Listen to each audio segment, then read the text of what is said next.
Welcome to the ultimate book club that's more inspiring than a motivational poster in a gym. Meet the legendary authors. Sun Tzu, the ancient strategist who probably never lost a game of chess. Jose Rizal, the Filipino hero who wrote like he was texting his best friend. Robert Greene, the master of seduction, of ideas, of course. And Jordan Peterson, the psychology professor who makes cleaning your room sound like a heroic quest. These literary giants spark a sense of heroism, nationalism, and self-reliance that could make even a couch potato feel like a warrior. Want to dive deeper into their wisdom and unleash your inner hero? Click that subscribe button. Join the adventure, and let's create more videos just for you, because who doesn't want to be inspired while binge watching? Get ready to read, laugh, and maybe even save the world. One book at a time.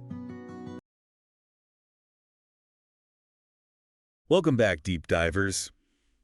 Today we're going way back in time to ancient China to explore the wisdom of Sun Tzu and the art of war. I love it. It's a classic, right? And probably you've heard the quote, know your enemy and know yourself, but we're going to go deeper than that. Yeah, we're going to unpack what he really meant. Did that, but that. And a lot more. For this deep dive, we're using a YouTube documentary called Sun Tzu, the Art of War documentary.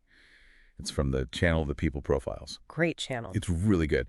And it sets the scene so well, and it's packed with interesting historical stuff. Yeah, definitely. Our mission, though, is to go deeper than the basics and extract the aha moments. I love that. That can help you think more strategically in any situation, whether it's business or relationships or anything. Yeah, I think what's so cool is how a text from centuries ago can still be so relevant today for leaders and strategists and even everyday people. Yeah. And we're going to dive into the historical context, unravel the mystery of Sun Tzu himself, and explore those key principles that have made this book a timeless classic. Absolutely. So let's start with the man himself who was Sun Tzu. The documentary goes into the debate, Was he even real, or was he just a legendary figure? Right. He's a bit of an enigma, and the earliest mentions of him appear centuries after he supposedly lived. Right. Which is super intriguing. Historians have debated this for ages, pointing to conflicting accounts in those old texts. Yeah, it really is like trying to piece together a puzzle, but with a lot of the pieces missing. If we aren't even sure if he was real, why has his book had such a big impact? Yeah, that's the question that keeps scholars coming back to Sun Tzu. One theory is that he might be like this composite figure, almost like a mythical embodiment of military genius. Okay, yeah. Like drawing on the experience of several real strategists. And there's even a possibility that Sun Bin, who we'll talk about more later, could be the true author, or at least contributed heavily to the text. Okay, so Sun Bin, we'll get to him. But for now, let's stick with what we know, or what we think we know, about the world Sun Tzu supposedly lived in. The documentary does a great job of setting the scene of ancient China during the Warring States period. It was such a chaotic time, constant conflict and political upheaval. Yeah. Rival states battling for power, a brutal and unpredictable environment. So not for the faint of heart. No, not at all. You need to be sharp to survive. Definitely sounds like his ideas were forged in a really intense environment of competition and survival. Absolutely. So how did he navigate this dangerous world? What does the documentary tell us about that? Well, both the Shiji and the Wuyu Chunqi, which are two key historical texts, suggest that Sun Tzu served under King Hilu of Wu. Okay. And this king, he rose to power through some pretty ruthless means. Wow. It was a world of political maneuvering, assassination, all part of the game. Wow, that is intense. It sounds more like Game of Thrones than anything else. Right. It really sets the stage for understanding the kind of strategic thinking that you'd need, and not only to survive, but to thrive. Absolutely. In that kind of cutthroat environment. Yeah. So how does Sun Tzu even come to the attention of this ambitious king? Well, King Helu needed someone brilliant to lead his armies against his enemies. He needed a strategist that could win battles. Yeah. Outmaneuver opponents, secure lasting victories. So he needed a game changer. Did Sun Tzu just walk in and say, hey, I'm the guy? Not quite. According to the Wuyu Chunqi, Sun Tzu was living a secluded life. Okay. Talents hidden. It took some convincing. Really? Yeah, from the king's emissaries to get him to come out of retirement and show off what he could do. It's like a classic hidden talent story. I know, right? But how did he prove his worth to the king? Didn't it involve those palace women? You know, this is one of the most famous stories about Sun Tzu King He. He Lu was eager to see if Sun Tzu could deliver on his promises right. Of course. So he gave him command of his palace women, basically his concubines, as a test. I'm trying to imagine this. What a scene. Can you imagine? So what did this demonstrate about Sun Tzu? It showed his commitment to discipline and strategy, even at a brutal cost. Okay. At first, the women giggled, couldn't follow his commands. Sun Tzu, to make a point about the absolute authority of a general, ordered the execution Wow. of the two women leading the companies. That's a powerful statement. It was harsh. Even King He Lu was shocked. Yeah, I bet. But the remaining women followed his commands perfectly after that, marching and maneuvering with total precision. Yeah, they got the message. They definitely did. And this display, according to the Shiji and the Wu Yu Chenqi, convinced the king that he had found his military genius. He found his guy. It's a dark side for sure, but undeniably effective. I mean, look at the results. Did Sun Tzu actually lead armies in battle? He did. He's credited with several successful campaigns for King He Lu, including a big win against the Chu state, a major rival of Wu. Wow, so he really knew his stuff. This wasn't just theory for him. No, he was a proven commander in the field. Okay, yeah. And that experience just adds another layer to his writing. So it's starting to make sense why the art of war has been so influential. It's not just some guy's thoughts, it's based on real experience. Exactly. And that's what we're going to delve into next. We'll move past the man himself and look at the book itself. Okay. What are the core principles that make it relevant even today in a world so different from ancient China? This is where it gets really exciting. We're going to dive into those timeless nuggets of wisdom and see how we can apply them to our lives today. I'm ready. Me too. Oh. Let's do it. Okay, so let's shift gears a bit from the man to his masterpiece, Right. The Art of War. What makes this book so enduring? You know, is it just about military tactics, or is there more to it? That's the big question. You know, I used to think it was just about battlefield strategy. But the more I learn about Sun Tzu, the more I see these principles applying to all kinds of situations. Absolutely. It's about understanding conflict itself, whether you're on a battlefield or in a boardroom, or even just in your personal life. Yeah. You know, Sun Tzu believed that the best way to win was to avoid fighting altogether. Wait, really? How do you win without fighting? Mm. That sounds kind of counterintuitive. That's what's so brilliant about Sun Tzu. He understood that true victory comes from outsmarting your opponent, dismantling their strategy before things even start, Oh, okay. choosing your battles carefully, knowing when to strike and when to hold back. So it's more like a mental game than just brute force. Exactly. Yeah. Strategic positioning, psychological warfare, all of that. Interesting. One of the key principles the documentary highlights is the importance of deception. Ooh, deception. Yeah, creating an illusion of weakness, you know, to lure your opponent into a trap, attacking where they least expect it. It's like that classic kung fu movie move. Yes. Where the master acts all weak and then bam! Exactly. They strike back when the opponent's off guard. Sun Tzu would love that analogy. He was all about using your opponent's strength against them, turning their momentum to your advantage. Okay. Understanding their motivations, their fears, their weaknesses. That's how you gain a decisive advantage. That makes sense. Mm-hmm. It's like knowing your enemy's playbook better than they do. Mm-hmm. And that reminds me of that quote. Uh-huh. If you know the enemy and know yourself, you need not fear the result of 100 battles. Classic Sun Tzu right there. Mhm. It captures his philosophy perfectly. He believed self-knowledge was just as important as knowing your opponent. Mm-hmm. Understanding your own strengths and weaknesses so you can leverage your advantages and minimize your vulnerabilities. It's like playing to your strengths and finding your opponent's blind spots. Hmm. This is starting to sound less like ancient military strategy and more like a guide to success in anything. Exactly. And remember, Sun Tzu was big on adaptability. Okay. He believed that a rigid strategy would lead to disaster. Right. Because the battlefield, just like the business world or even our personal lives, is constantly changing. For sure. You need to adapt. Makes sense. It's not about following a script. No. It's about being flexible, reading the situation, Yes. and adjusting your approach on the fly. And that leads us to another fascinating aspect of Sun Tzu's thinking. Okay, what's that? The terrain.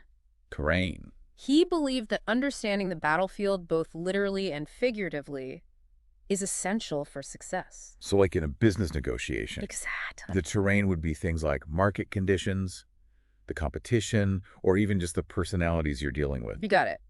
It's about being aware of the context, the environment, the factors that can influence the outcome. It's like seeing the bigger picture, not just what's right in front of you. Precisely. This is making me realize how much strategic thinking is involved in everyday life, even if we don't always realize it. Right. Like we're always making decisions, assessing risks, trying to reach our goals. All the time. Whether it's getting a promotion or negotiating a price on something or even just dealing with family. That's a great observation. And it highlights why Sun Tzu's teachings are still relevant. His principles aren't just for generals and CEOs. Yeah. They're for anyone who wants to navigate life with more awareness, skill, and strategic insight. I love that. This is really hitting home for me. I feel like I'm seeing the world through a different lens now. Like I'm suddenly aware of all these strategic elements I never noticed before. That's the power of Sun Tzu. He challenges us to think differently, to look beyond what's obvious. Yeah. To approach problems with a strategic mindset. But this whole conversation has also got me thinking about the potential downsides of his teachings. Oh, how so? Well, his principles are about winning right, gaining an advantage over others. Could that lead to a kind of ruthless, win-at-all-costs mentality? That's a really important question, and it's been debated for centuries. Some argue that Sun Tzu's teachings can be used for manipulative purposes, or even unethical ones, especially if they're taken out of context or applied without any moral compass. Right. It's like any powerful tool. Exactly. It can be used for good or for bad. It all depends on the person using it. It's that old saying, knowledge is power, but it's what you do with that power that matters. Absolutely. And that's why it's crucial to approach Sun Tzu's teachings with a critical eye. Understand the nuances, the ethical implications, and apply them with wisdom and restraint. So it's not just about mastering the techniques. Right. It's about developing the character and judgment to use them wisely. Exactly. And that brings us back to Sun Bin. Oh yeah, the other strategist. Remember him, he was a contemporary of Sun Tzu and also wrote a book called The Art of War. Right, so now we have two arts of war. This is where things get really interesting. Definitely. What makes Sun Bin's approach unique? Yeah, what does he bring to the table? Well, for one thing, Sun Bin's Art of War is longer and more practical than Sun Tzu's. It reflects how warfare was changing at the time, especially the rise of siege warfare. That makes sense. Siege warfare would require a different set of skills and tactics than open battles. Absolutely. What are some of the things Sun Bin focuses on? Yeah. What are his key insights? Well, he goes into great detail about the logistics of siege warfare. Building siege towers, battering rams, undermining walls, cutting off supplies. He even gets into the psychological aspects of it. Really? Yeah, how to demoralize the enemy, break their will to resist. It sounds like he was a master of the mental game as well as the physical one. He definitely was. And it's so interesting to compare his approach to Sun Tzu's. How so? Sun Tzu advised against besieging cities. Really? Why? He saw it as costly and time-consuming. Okay. But Sun Bin recognized that in some situations, a well-executed siege could be a decisive strategy. So they're both masters of strategy, but with different perspectives based on their own experiences and the context of their times. It makes you think about how military thinking evolved, Right. how technology changed things, and how these strategic principles stay relevant across different eras. It really does make you wonder how Sun Tzu and Sun Bin would approach modern warfare with drones and cyber attacks and all that. Right. Would they see these advances as changing the nature of war? Or would they recognize those underlying principles of strategy that have always been there? I think they'd be amazed by the technology, but they'd also see that human nature hasn't really changed that much. True. We're still driven by the same desires, fears, motivations. Absolutely. And those things shape the course of any conflict. That's a great point. It highlights why we study these ancient texts, not just for their historical value, but for the timeless wisdom about human behavior and conflict. So what can we learn from both Sun Tzu and Sun Bin? What are the key takeaways? Well, one takeaway is the importance of adaptability. Okay. Both emphasized adjusting your strategy based on the situation, the terrain, and the strength and weaknesses of your opponent. And in today's world, that's more important than ever. Right. It's not about sticking to a plan. No. It's about pivoting, improvising, being able to think on your feet. Exactly. Another key takeaway is the power of understanding your opponent. Both Sun Tzu and Sun Bin believe that knowing your enemy's motivations, fears, and vulnerabilities is key to gaining an advantage. So it's not just about knowing what they're doing, No. but why they're doing it. Exactly. It's about seeing the world through their eyes, understanding their perspective. And using that to anticipate their moves. Precisely. And finally, both emphasized the importance of discipline and strategic thinking. Okay. They believed victory isn't about luck or brute force. Right. It's about careful planning, strategic execution, and being able to adapt. This has been such an eye-opening conversation. It has. We've gone from ancient China to the boardrooms of today, all thanks to these two brilliant strategists. I know. It's amazing how these ancient texts can still speak to us today. Totally. They challenge our assumptions Yeah. and offer timeless insights into conflict, strategy, and success. But you know, this deep dive has also left me with some questions. Like what? If Sun Tzu and Sun Bin could see the world today with all its complexity and technology, what would they think? Would they still believe that their principles of warfare are relevant? That's a great question, and one that we'll explore in more depth as we wrap up our deep dive into Sun Tzu and the art of war. I mean, it's mind-boggling to imagine how they would react to our modern world. It really is. Would they see things like nuclear weapons and cyber warfare as just new tools, you know, in this age-old game of strategy? It's a question that's fascinated people for decades, you know. Some argue that Sun Tzu's principles are outdated in the face of all this technology. Okay. But others believe that the core concepts like strategy, deception, adaptability, those are timeless and universal.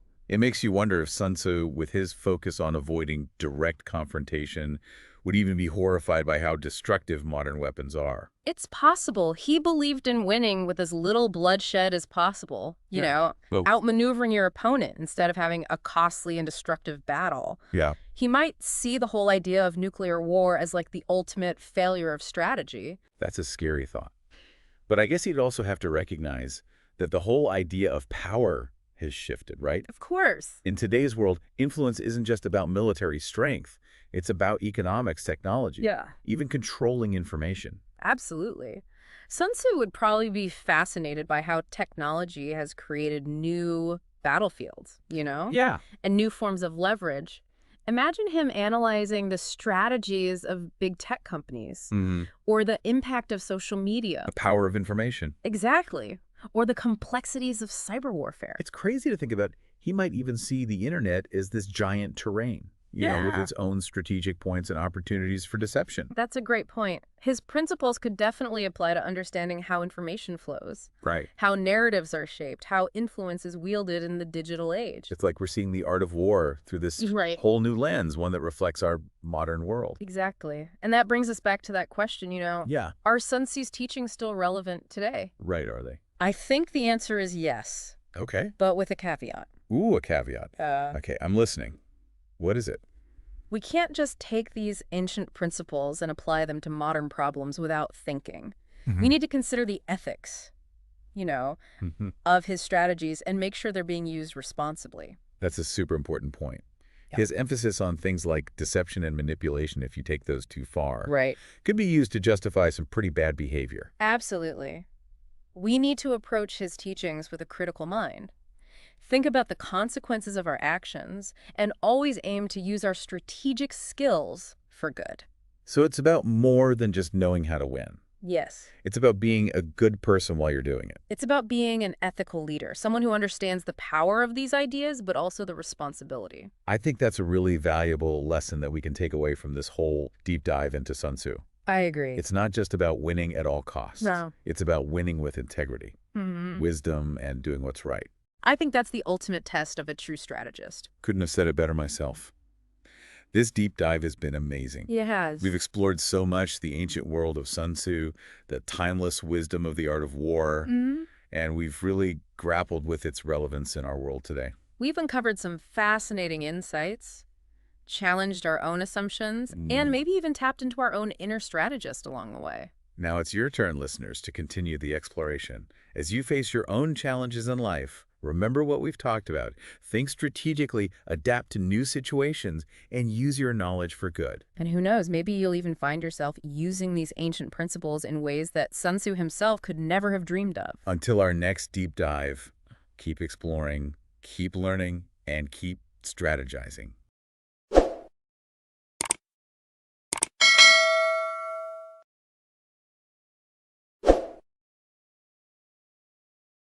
Hey everyone, welcome back. Today we're doing a deep dive on a pretty fascinating book. Yeah, definitely fascinating. It's called The 48 Laws of Power by Robert Greene. Oh, yeah. I've heard of this one. So, this book, it kind of gets a bad rap. Oh, for sure. Controversial. Yeah. A lot of people see it as like this, guidebook for manipulators. Right. Like how to be ruthless and climb to the top no matter what. Exactly. Mm-hmm. But that's not really what we're here for today. We're not endorsing all this Machiavellian stuff. Yeah. We just want to kind of break down some of these laws. I think it's more about understanding them. Yeah, and seeing how they actually play out in the real world. Right, exactly. Like these power dynamics are always at play. Oh, whether we realize it or not. Right. So it's more about knowing the rules of the game. Right. So you can I guess play it a little more effectively. Exactly, yeah. Or at least protect yourself. Okay, so let's jump right in.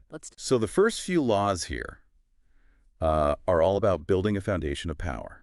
Right. And they start off with law number 1. Okay.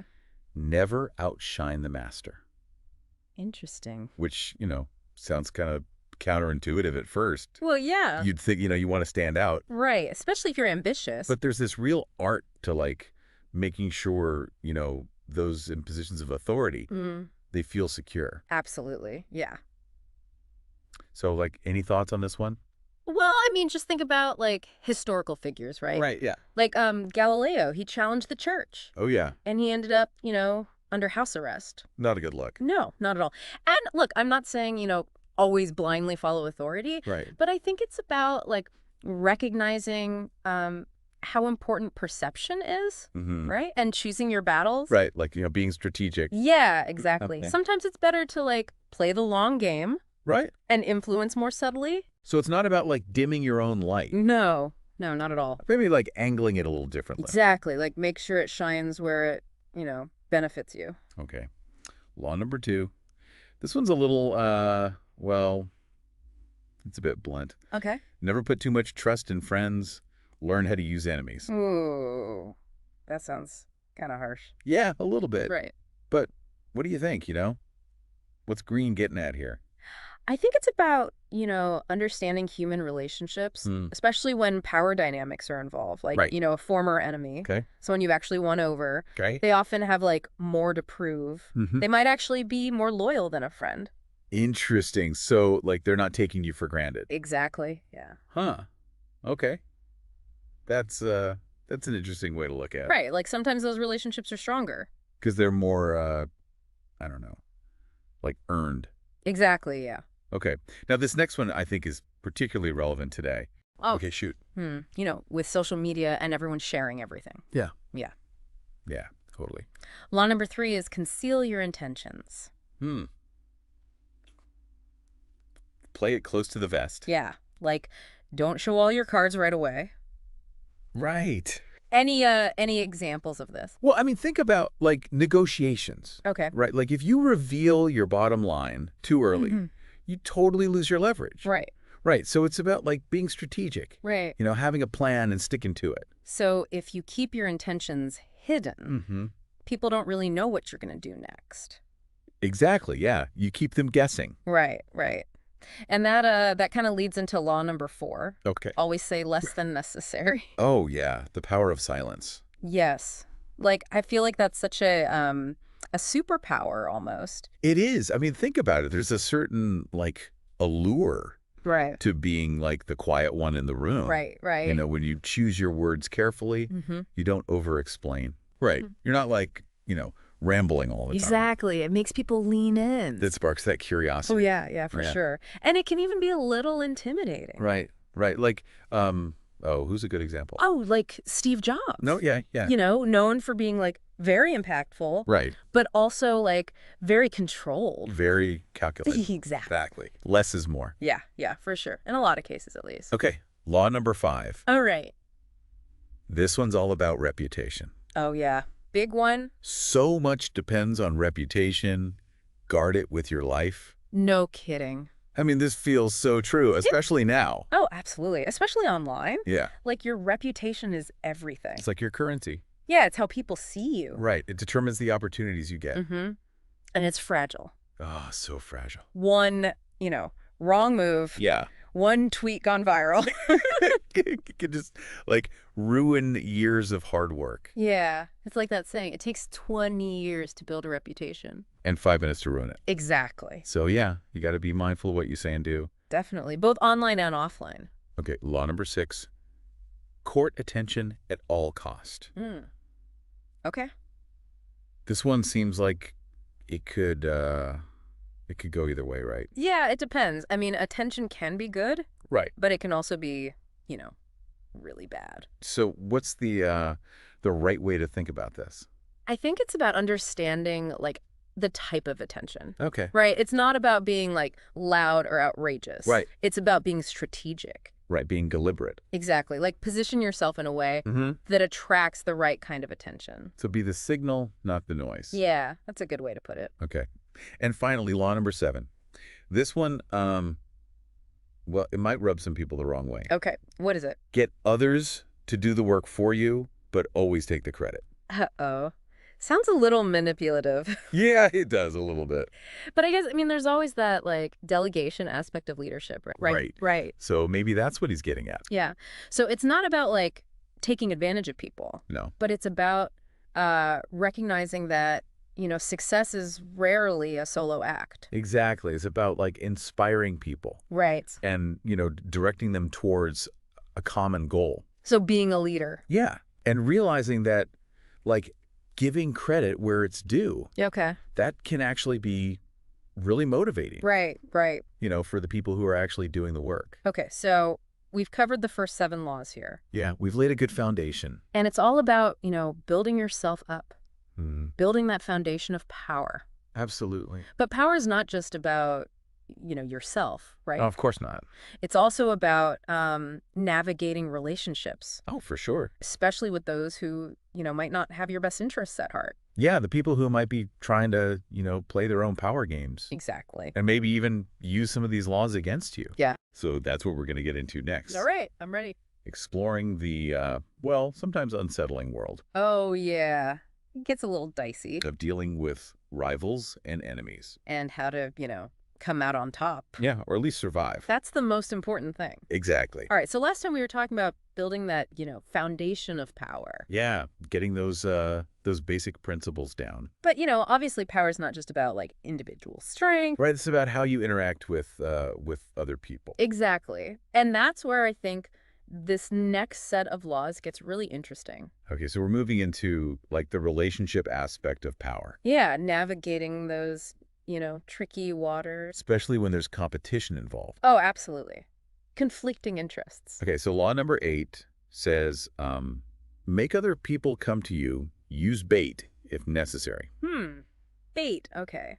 Sounds a little manipulative, I guess. Yeah, a little bit. But, isn't that how, like, a lot of persuasion works? Well, yeah, I guess so. It's like, you're not forcing anyone. Right, you're creating the right conditions. Yeah. So how does that actually play out, in real life? Well, think about, like, negotiations, right? Okay. Let's say you're trying to close a deal instead of, like, chasing after the other party. Right.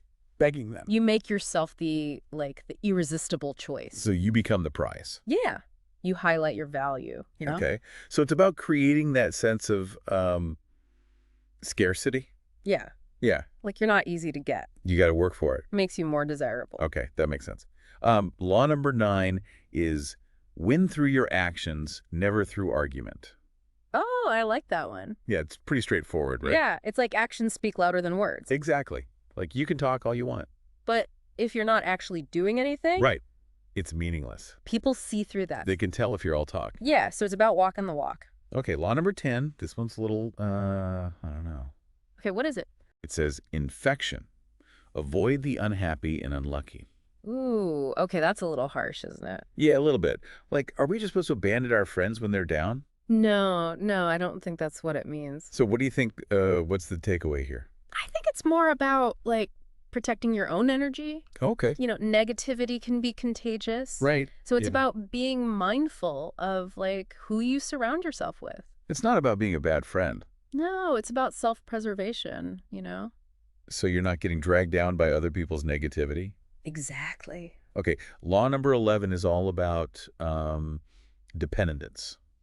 Oh, okay. How so? Learn to keep people dependent on you.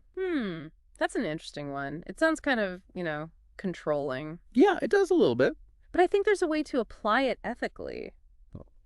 Like how? Well, think about, like, mentorship, right? Okay. A good mentor provides guidance, support, Right. creates a relationship where both people benefit. Right. So it's a two-way street. Exactly. The mentee gains knowledge. Right. And the mentor gets to, like, see them succeed. Yeah, there's that satisfaction of, helping someone grow.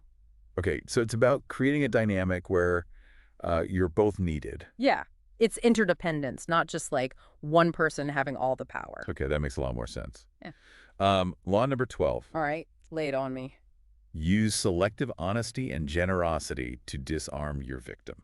Ooh, now that sounds like something out of like a spy movie. Right. A little sneaky. Yeah, a little bit. But, I mean, think about it. Oh, wait. A well-timed act of kindness Okay. can really lower someone's guard. Right. They're not expecting it. Exactly. And then they're more open to your influence. Okay. So it's about being strategic with your generosity. Yeah. You're not just being nice for the sake of being nice. There's an ulterior motive. Right. There's a goal in mind. Okay, that makes sense.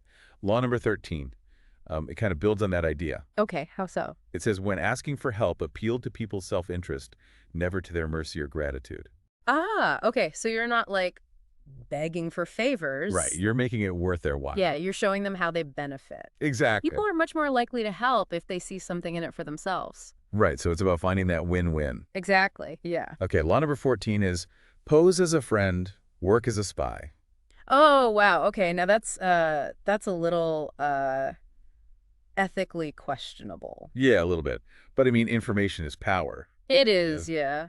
But I think there's a difference between like being observant Okay. and actively trying to like manipulate people. Right. So it's more about like paying attention to the subtle cues. Yeah, and like reading between the lines. You're gathering information. But not necessarily to like exploit people. Okay, that makes sense. And finally, law number 15. Okay, what's this one? This is probably the most controversial one of all. Oh no. Crush your enemy totally. Ooh. Okay, that's pretty intense. Yeah, it sounds really ruthless. Yeah, like are we talking like actual violence here? No, not at all. Okay, so what does it actually mean? Well, I think it's about, being strategic and decisive. Okay. You're ensuring that, like, you achieve your goals and you neutralize any potential threats. So it's more about like securing your position. Right, and protecting your interests. Okay, that makes a lot more sense. It's not about like seeking revenge. Right, it's not personal. It's just strategic. Exactly. Okay, so we've talked about, building alliances, dealing with rivals. Yeah, navigating those tricky relationships. But now it's time to get into, like, the more psychological side of power. Oh, okay. This is where it gets really interesting. Yeah, get ready. Things are about to get a little mind-bendy. I'm ready. Let's do it. Okay, so we're back and ready to dive into the really deep end of this power stuff. Yeah, this is where things get a little more, I don't know, psychological. Right. Less about, like, concrete action. Exactly. More about perception, influence. Yeah. Okay, so law number 16. All right, hit me. Use absence to increase respect and honor. Interesting. It makes me think of that saying, absence makes the heart grow fonder. Right. But how does that apply to power? Yeah, that's what I'm wondering. Well, I think it's about like, creating a sense of scarcity. Okay. Like you're not always available. Yeah, exactly. When you're constantly around, people kind of take you for granted. Right. You become like less valuable. Yeah. But when you withdraw a little bit, they start to miss you. Exactly. They realize what they're missing. Okay. So it's like playing hard to get almost. Yeah, in a way. You make people work for your attention. Okay. Law number 17. This one sounds like straight out of a spy movie. Oh, okay. I'm intrigued. It says, keep others in suspense, cultivate an air of unpredictability. Ooh. Okay, so like keep them guessing. Yeah. What's the power move behind that? Well, humans, we like predictability. Right, and makes us feel safe. Exactly. Like we know what to expect. But when someone's unpredictable, it throws us off balance. you don't know what they're going to do next. Right. And that can be, it can be a little unsettling. But also kind of exciting. Yeah, exactly. It keeps people, like, engaged. So it's about creating that sense of mystery. Yeah. And that can make you seem more powerful. But couldn't that backfire?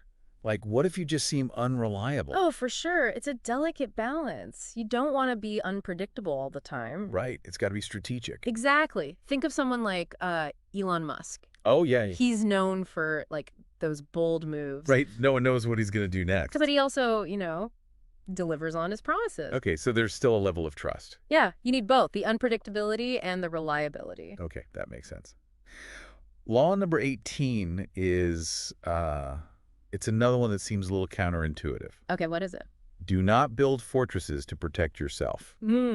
Isolation is dangerous. Interesting. You'd think a fortress would be, like, the safest place to be. Right, like you're protected. Yeah. But Greene's saying that isolation actually makes you more vulnerable. I think so, yeah. When you cut yourself off from others, you lose access to information. Right, you're not getting a different perspective. Exactly, you're not getting support. So you're easier to target. Yeah, if someone wants to come after you, they can. Okay, so it's about, like, building alliances. Yeah, it's about staying connected. Right, surrounding yourself with people who can help. Strength in numbers. Okay. Law number 19. This one feels especially relevant today. Okay, what is it? Know who you're dealing with. Do not offend the wrong person. Oh, yeah, that's huge. Seems like common sense. Yeah, but I think people forget it all the time. So why is it so important in the context of power? Well, because not everyone responds to the same tactics. Right. Some people were more forgiving than others. Exactly. Some people hold grudges. Right. So you gotta be careful. Like, what are the consequences of your actions? Yeah. You need to understand who you're dealing with. Okay, so it's about, like, assessing the situation. Exactly. Like, what are their values, their history? Right, right. Like, do they have a tendency for revenge? Exactly. You got to do your research. Okay. Law number 20. This one's, it's a little cold, I guess. Oh, okay. What is it? Do not commit to anyone. That's an interesting one. Doesn't that kind of contradict, like, the whole alliance thing? Well, I think it's more about, like, maintaining your independence. Yeah. So you're not getting tied down by other people's agendas. Yeah. You're keeping your options open. You're prioritizing your own goal. Exactly. You're not letting anyone else control you. Okay, that makes sense. Law number 21. This one sounds like a classic con artist move. Oh, okay. Let's hear it. Play a sucker to catch a sucker. Seem dumber than your mark. Ooh, okay. That's a tricky one. Yeah, it seems kind of counterintuitive. Right. Why would you want to appear less intelligent? Yeah. What's the strategy here? Well, I think it's about playing on people's egos. Okay. Most people love to feel smart. Right. They would be the smartest person in the room. Exactly. So if you can make them feel that way, they'll let their guard down. They'll reveal their weaknesses. Yeah. And then you can, use that to your advantage. So it's about, like, lulling them into a false sense of security. Yeah. You're playing the long game. Okay. Law number 22. Another counterintuitive one. Okay, lay it on me. It says, use the surrender tactic. Transform weakness into power. Surrender.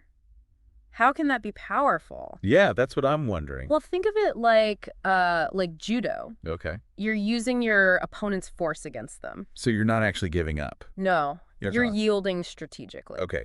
So you might be, like, buying yourself time. Yeah, exactly. Or conserving energy. Or disarming your opponent. Exactly. It's about choosing your battles. Right. Sometimes retreat is the smartest move. Absolutely. Okay. Law number 23 is concentrate your forces. Okay, straightforward enough. Yeah, it's pretty simple. Right. Yeah. I mean, it makes sense. So how does this apply to power? Well, I think it's about, like, recognizing that spreading yourself too thin is a bad idea. Right. You can't do everything at once. Exactly. You got to focus your energy. Okay, so you pick your battles. Yeah, and you put all your effort into winning those battles. You're not wasting time on, like, distractions. Exactly. It's about efficiency. Okay. And finally, law number 24. This one's a little more, nuanced. All right, let's hear it. Play the perfect courtier. A courtier. Okay. So what does that even mean? Well, I think a courtier is someone who, like, understands the social game. Okay. They know how to navigate those unspoken rules. They're good at, like, diplomacy. Exactly. They can charm people. They can influence people without being, like, too obvious about it. Yeah, they're subtle. So it's about being, like, politically savvy. Yeah, you understand the social cues. Right. You know how to read the room. Exactly. And you use that to your advantage. Okay, so that was That was quite a journey. Yeah, we covered a lot of ground. The 48 Laws of Power. It's definitely a thought-provoking book. Yeah. And I think the most important thing to remember is that these laws are just like tools. Right. They can be used for good or bad. It all depends on the person using them. Exactly. And their intentions. So we're not like endorsing manipulation or anything like that. No, not at all. We just want people to be aware of these dynamics. Yeah, so they can make more informed choices. Right. Whether it's in their career or their relationships. It's about understanding how power works. So you can navigate the world more effectively. Exactly. And hopefully use that knowledge for good. Well said. All right, everyone, that's our deep dive on the 48 Laws of Power. Thanks for joining us. As always, keep exploring, keep questioning, and keep diving deep. Welcome to our deep dive today. Oh, yeah. We're exploring Jose Rizal's predictions about the future of the Philippines. You probably know him as a Filipino nationalist and writer. Right. But he was also incredibly insightful about global politics. Yeah. So imagine this. It's the late 19th century. Okay. The world is struggling through the Long Depression, and empires are starting to crumble. Right. Rizal's looking at all of this and asking the big question. Okay. If the Philippines break free from Spain, who might try to take their place? It's fascinating because Yeah. his analysis wasn't just theoretical. Right. It was deeply personal, directly tied to his strategies for achieving Philippine independence. I see. The stakes couldn't have Agreed. been higher for him. Absolutely. Yeah. It was a real-life geopolitical puzzle Exactly. with the fate of his nation hanging in the balance. Yeah. So how did he even begin to untangle this complex situation? One of the things that struck Rizal was the emergence of what he called colonialism without hypocrisy. Yeah. Okay. He saw European powers scrambling for control of Africa, Uh-huh. driven purely by economic greed. Oh, wow. There was no longer even a pretense of spreading religion or civilization. I see. It was just raw exploitation. Okay, so seeing this brutal power grab unfolding, how did it influence Rizal's thinking about the Philippines? Did he see his nation as a potential target for this new kind of colonialism? He absolutely did. Really? In fact, he even sketched a map of the Pacific, highlighting the possessions of the major world powers. Wow. This map really shows how he viewed the Philippines Yeah. as just one piece on the board in this global game of dominance. So let's dive into Rizal's analysis. Okay. He took a really systematic approach to figuring out which countries were least likely to try and seize the Philippines if it gained independence. Right. Yeah. He did, and his reasoning is quite interesting. Yeah? He started with Great Britain. Okay. He believed they already had their hands full with their vast empire, particularly in India. Right. He also noted their existing strategic footholds in Asia, like Singapore and Hong Kong, and figured those were more than enough for their interests. That makes sense. Yeah. Why go through the trouble of direct control when you can benefit from trade and influence without the headaches of full-blown occupation? Exactly. Right. Next on his list was Germany. Okay. Now, Rizal greatly admired Germany and spent years there, Wow. but he didn't see them as a major threat to the Philippines.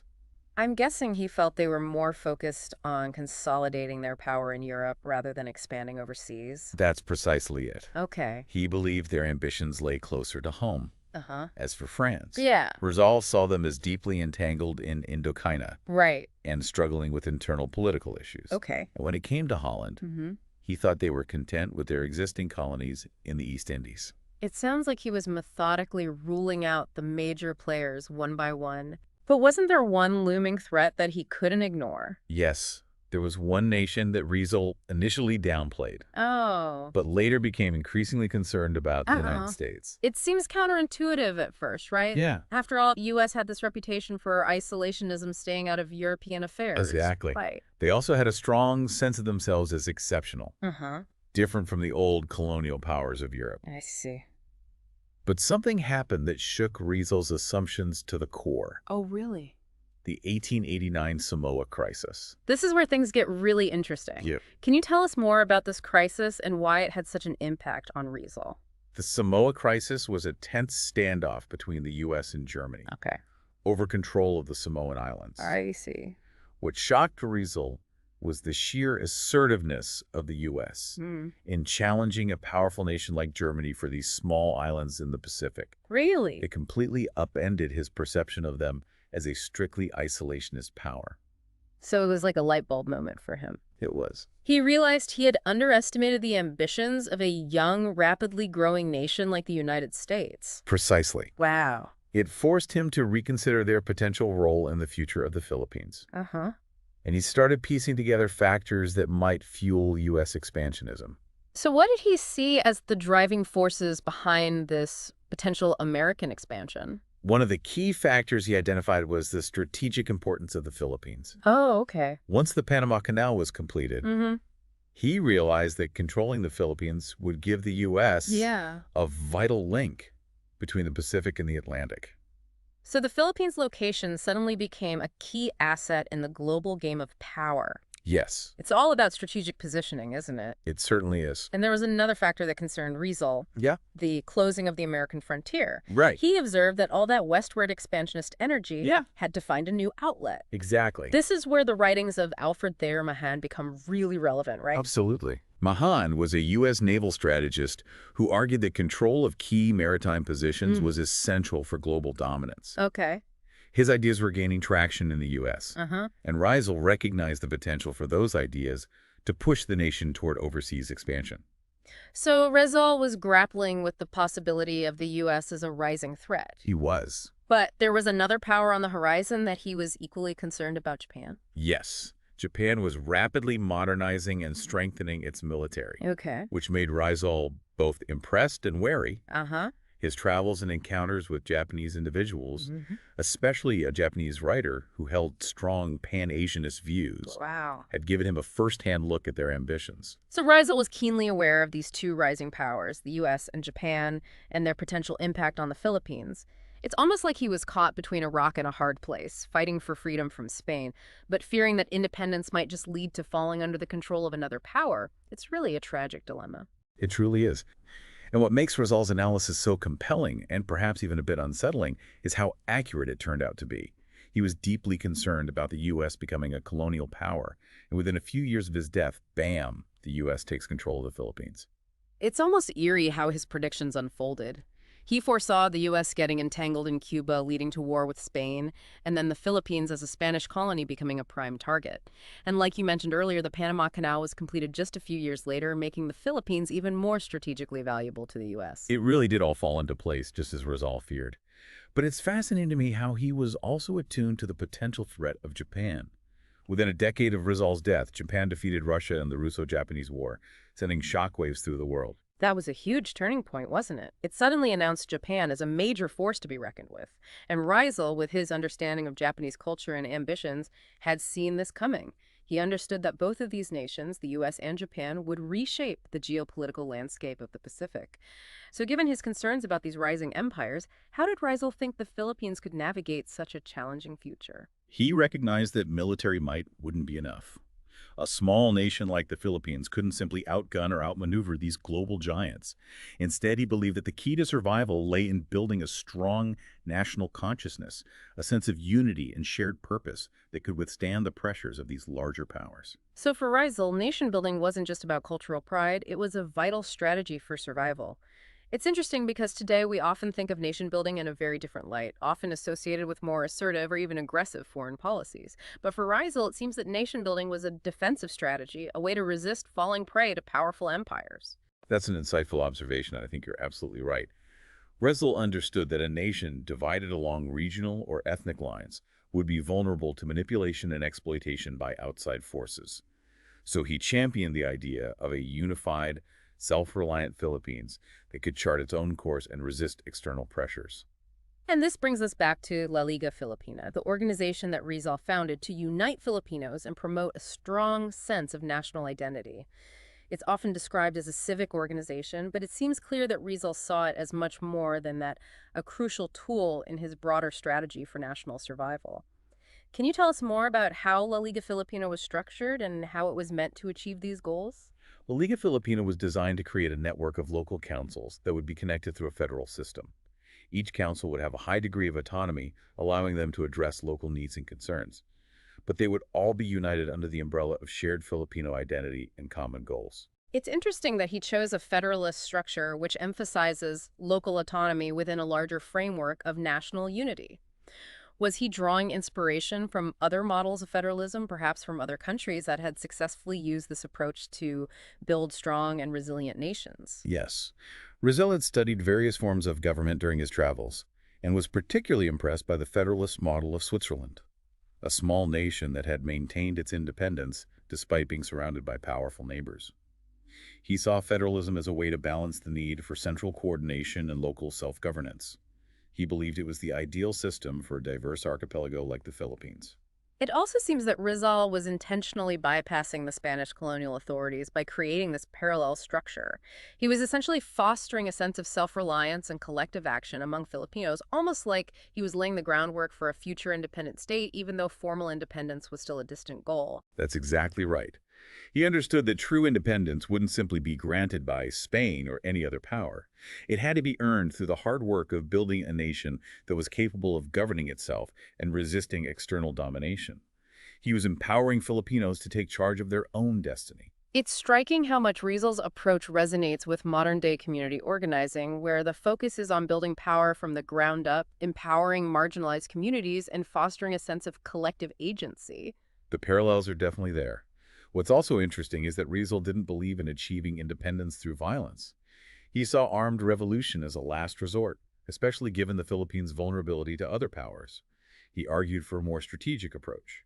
First, build a strong, unified, and self-reliant nation, and then independence would naturally follow. So in essence, he was calling for a revolution of ideas and consciousness before a revolution on the battlefield.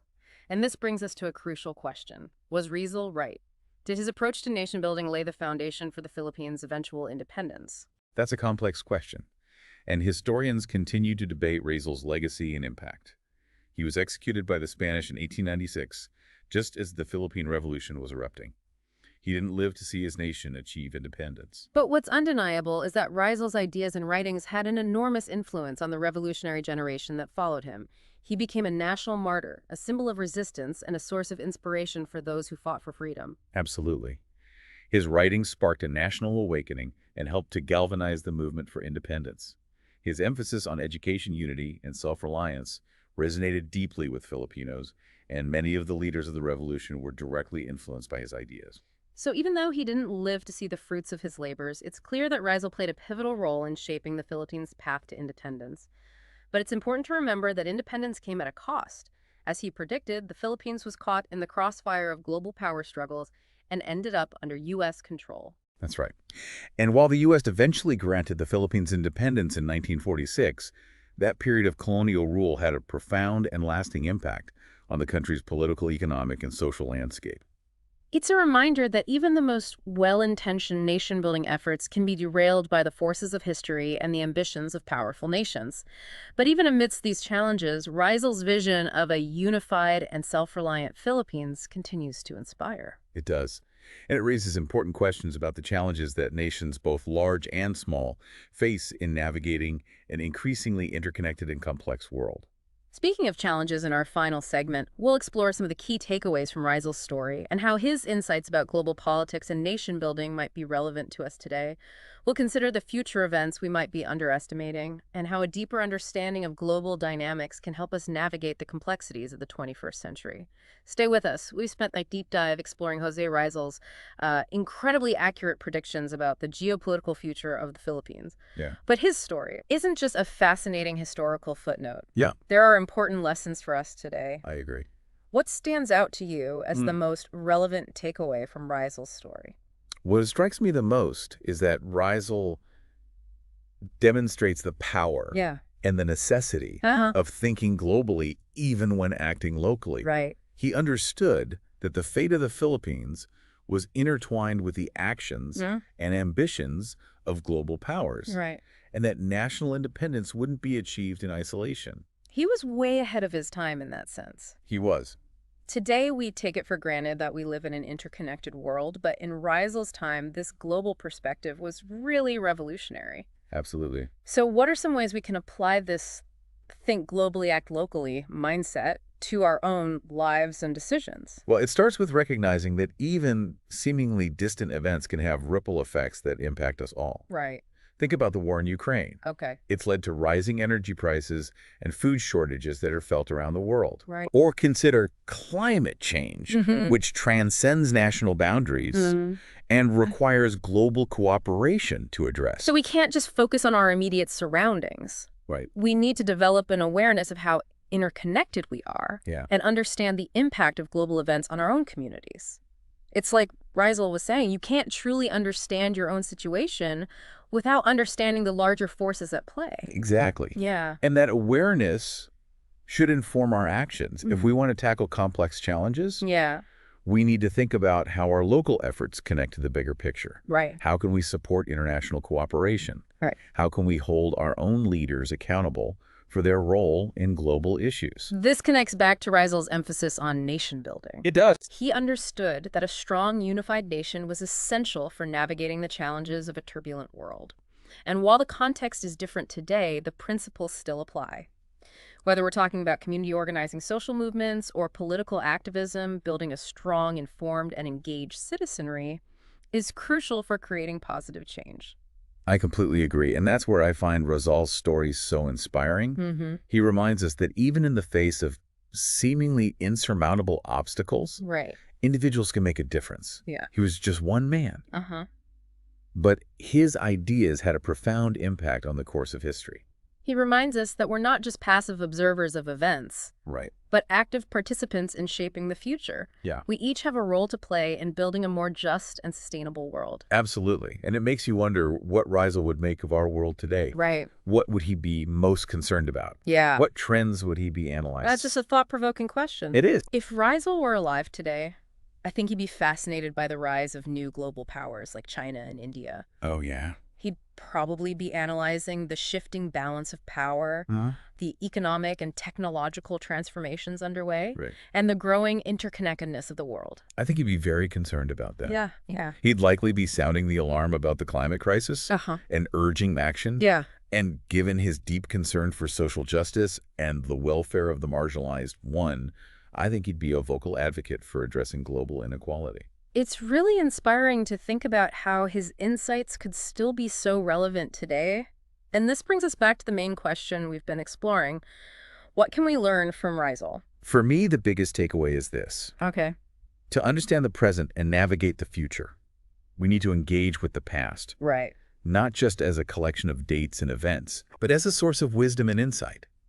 We need to learn from those who came before us, who wrestled with complex challenges and offered solutions, who dared to dream of a better world. Rizal's story is a powerful reminder that we can all make a difference, that our actions matter, and that by understanding the past and engaging with the present, we can help to create a more just, equitable, and sustainable future. Beautifully said. Rizal's legacy lives on, not just in the Philippines, but in the hearts and minds of those who strive for a better world, who refuse to accept the status quo, and who dare to imagine a future where all people can live with dignity and freedom.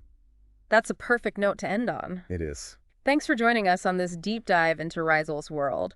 I hope you found it as thought-provoking and inspiring as we have. Until next time, keep exploring, keep learning, and keep questioning the world around you.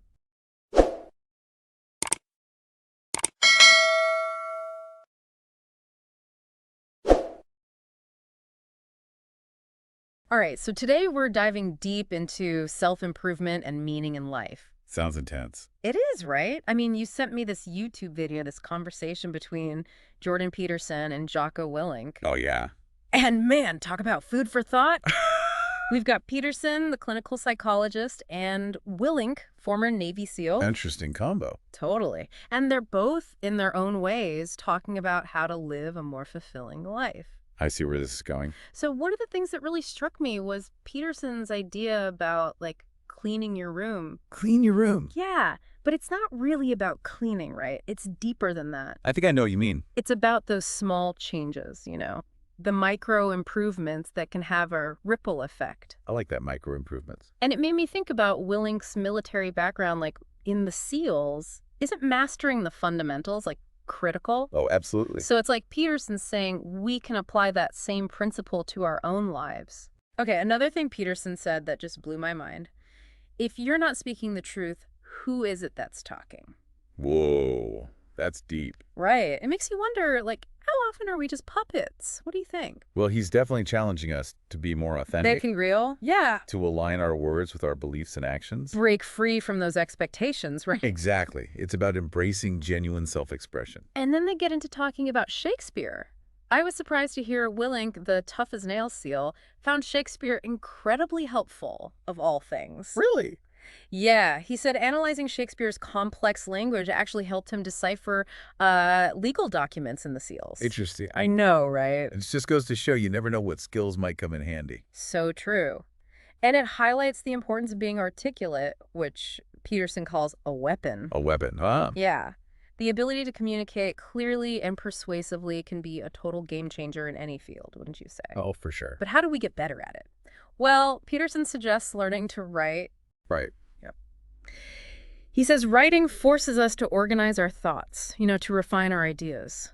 That makes sense. Then Peterson goes on to connect discipline and freedom. He argues that the discipline required to master a skill, like playing piano, actually leads to greater freedom. That's interesting, because you'd think it would be the opposite. I know, right? But the more disciplined you are, the more freedom you unlock. Like you're free to do more because you've mastered the basics. Exactly. It's like learning a new language. It opens up a whole new world of possibilities. I like that. And all of this leads to the core message: finding meaning in life. Yeah, that's the big one. Peterson argues against a life of meaningless pleasure. He's pushing us to strive for something more. Something with purpose. Exactly. Something that gives our actions weight. So think about your own life for a second. What gives you a sense of meaning? It's a good question to ask ourselves. To really reflect on, right?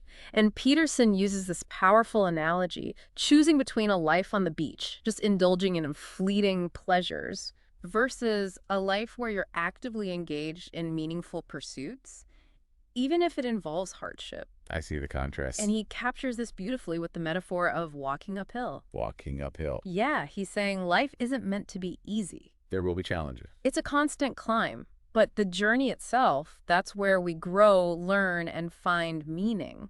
I like that visual, that idea of walking uphill. Yeah. It reminds me of how Peterson and Willink both emphasize this, embracing discomfort. Oh, totally. Like getting outside your comfort zone. Right, because that's where real growth happens. It's that whole what doesn't kill you makes you stronger thing. Right, exactly. But they're talking about more than just physical toughness. Oh, yeah, for sure. Peterson talks about mental and emotional resilience, too. Like facing your fears head on. Yeah, he even frames it as like a moral obligation. Wow, a moral obligation. To ourselves and to the world to, reach our full potential. And Willink, coming from the SEALs, he gets this. Oh, absolutely. He talks about voluntary hardship, intentionally seeking out challenges. To build resilience. Like training for a marathon. Exactly. It's hard, but you come out stronger in the end. So this idea of discomfort and pushing boundaries, it connects to another key point they both make: truth-telling. Being authentic. Right, and Peterson argues that living authentically means speaking the truth even when it's difficult. No matter what. He uses that powerful analogy of the puppet. Oh yeah, who's pulling your strings? Exactly, like if we're not careful, we end up living lives dictated by other people's expectations. Living someone else's story. Have you ever felt that pressure, like, to conform, even if it goes against what you really believe? Ugh, all the time. It's tough, right? But Peterson's saying true freedom comes from aligning our actions with our values. Even if it means going against the grain. And Willink, he echoes this too. Of course, with his background. He emphasizes integrity and honesty, both personally and professionally. He is big on that. He draws a parallel between the battlefield and everyday life. Interesting. He says integrity is crucial in the boardroom, in our relationships, just like in combat. It's about being someone people can rely on. Someone true to their word. Which makes me think about how hard it can be to navigate the world today. With all the information overload. Yeah, and competing narratives. It feels like you're constantly being pulled in different directions. So it's more important than ever to think critically, to question everything. And seek out different perspectives. Absolutely. We can't just passively absorb everything we see and hear. That takes us back to Peterson's point about reading and learning. Engaging with challenging ideas. Right, like think about a book that really challenged your worldview. Made you question things. How did it change your perspective? It's powerful stuff. He and Willink both emphasize that knowledge is power. But it's not just about facts. It's about developing that ability to think critically, to analyze information. And form your own opinions. Exactly. We should be lifelong learners, always pushing ourselves. Constantly evolving. And it's about personal growth, too. Becoming more self-aware. Peterson talks about understanding our strengths and weaknesses and always striving to improve. It's a journey. He uses this phrase, making friends with the shadow. What does that even mean? It's about confronting the darker parts of ourselves, the stuff we usually try to hide. Oh, I see. We all have flaws, but instead of denying them, we need to acknowledge them, integrate them. To become more whole. Exactly. And Willink adds that perspective of discipline and resilience. He's all about that. He says, discipline equals freedom. Now that's a paradox. I know, right? But when you think about it, it makes sense. Go on. By setting high standards for ourselves, holding ourselves accountable, we actually unlock more freedom. We become masters of our own destiny. Exactly. It's about building that mental toughness that helps us persevere when things get tough. Because challenges are inevitable. But we have a choice in how we respond to them. That's empowering. What really struck me was their shared emphasis on meaning and purpose. It's not just about success in the traditional sense. It's about finding something that gives our life significance. Something bigger than ourselves. Peterson talks about a horizon of ever-expanding possibility. I love that. It's inspiring, right? Totally. And that brings us back to the metaphor of walking uphill. Embracing the journey. Knowing that it's in the striving, in the struggle that we find fulfillment. But they also talk about finding our tribe, you know? Oh yeah, the people who get us. People who share our values and support our journey. They acknowledge that we can't do it alone. We need community. Willink compares it to his time in the SEAL teams. Oh, interesting. He talks about the importance of camaraderie, teamwork. Like relying on each other for survival. Exactly. And he says that same principle applies to life in general. Makes sense. We all need people we can count on. People who have our backs. So what are some qualities you look for in the people you surround yourself with? That's a good question. The people you choose to let into your life, it matters, right? For sure. I think it's about finding people who share your values, who inspire you. And challenge you to be better. Absolutely. And being that kind of person for others, too. It's a two-way street. Peterson and Willink also emphasize that growth is ongoing. It never stops. It's a constant evolution. We should always be challenging ourselves, seeking new experiences, expanding our horizons. and being open to new ideas. Never stop learning. But as we're learning and growing, we need to remember self-compassion. Being kind to ourselves. It's not about beating ourselves up when we make mistakes. We're all works in progress, right? Exactly. Have you ever been too hard on yourself when you didn't meet a goal or something? Oh, yeah, totally. It's easy to get caught up in that negative self-talk. But we need to acknowledge our efforts, celebrate our successes. No matter how small. It's all part of the process. As we're having this conversation, I keep thinking back to Peterson's question. If your life were a book, would it be a captivating story or a dull, predictable one? That's a powerful question. It really makes you think, doesn't it? It challenges us to examine our choices, make sure they're aligned with the story we want to tell with our lives. We're the authors. We have the pen in our hand. We have the power to make it as compelling and meaningful as we choose. And that choice is what Peterson and Willink are urging us to make. To embrace responsibility, seek truth, pursue meaning. Live lives of purpose and impact. They're basically saying, go out there and write a story worth telling. That's a great way to put it. Okay, so we've been talking about all these ideas from Peterson and Willink about self-improvement and finding meaning and all that. Yeah, lots to unpack.